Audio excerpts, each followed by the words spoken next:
Գործելու ենք աշխարհացույցի դասը, քանի որ հատկապես այս դասի ընթացքում դուք շատ լավ կարող եք վիզուալ ձևով տեսնել պատկերները եւ շրջել Հայաստանով մեկ։ Ես այժմ ձեզ կհանձնարարեմ յուրաքանչյուրից փոքրիկ տեղեկություններ սովորեք ազգային պարկերի եւ արկելոցների վերաբերյալ եւ դա կներկայացնենք այստեղ։ Իսկ մինչ այդ ես կցուցադրեմ բնության որոշ հուշարձաններ եւ մնացած աշակերտները կդիտեն այդ բնության հուշարձանները։ Այսօր ես կներկայացնեմ ազգային պարկը։ Ազգային պարկը դա բնապահպանական, գիտական, պատմամշակութային եւ գեղագիտական արժեքներ ներկայացնող մի տարածք է, որը մենք կարող ենք օգտագործել եւ մշակութային, եւ կրթական, եւ գիտության մեջ, որին ազգային պարկի համար հատկացված է նաև հատուկ պահպանման ռեժիմներ։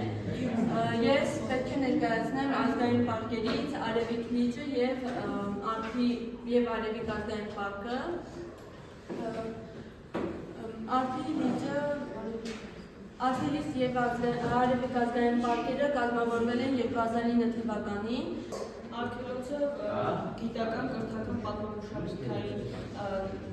պատմամշակութային արժեքներ ներկայացնող տարածք է, որտեղ մարդը չի կարող միջամտել բնության զարգացվածության գործընթացին։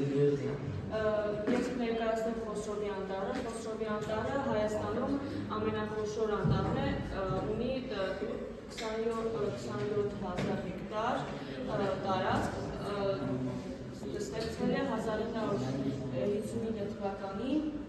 եւ այնտեղ պահպանվում են Հայաստանի Հանրապետության բուսատեսակների կեսից ավելի, կան դեղատույսեր եւ կենդանական աշխարհը շատ զարգացած է այնտեղ։ Սևանի ազգային պարկը հիմնվել է 1978 թվականին, ներառելով ամբողջ Սևանելիչն ու նրա հարակից ցամաքային փոքր հատվածը, սակայն նրա պարկի մակերեսի ամբողջ 15%-ն է, սակայն Սևանելիչի մասին օրենքով տնտեսական գործունեությունները սահմանափակումներ են դրված շատ ավելի մեծ մակերեսի վրա։ Սևան ազգային պարկը հիմնվել է ոչ միայն Սևանելիչի էկոհամակարգը կարգավորելու համար, այլ նաև վնաշխարհիկ Սևանի իշխանի դեռևս պահպանված երկու տեսակները պահպանելու նպատակով։ Էրեբունի արգելոցը։ Էրեբունի արգելոցը կազմավորվել է 1981 թվականին Երևանի Էրեբունի վարչական շրջանի տարածքում։ Այն ծովի մակարդակից 1300-ից 1450 մետր բարձրությունների վրա է գտնվում, նպատակ ունենալով պահպանելու վայրի ցորենի նախնիներին, ինչպես նաև այլ կարմիր գրքային տեսակներին։ Այժմ ես կներկայացնեմ Շիկահողի արգելոցը, որը վերակազմավորվել է 1958 թվականին։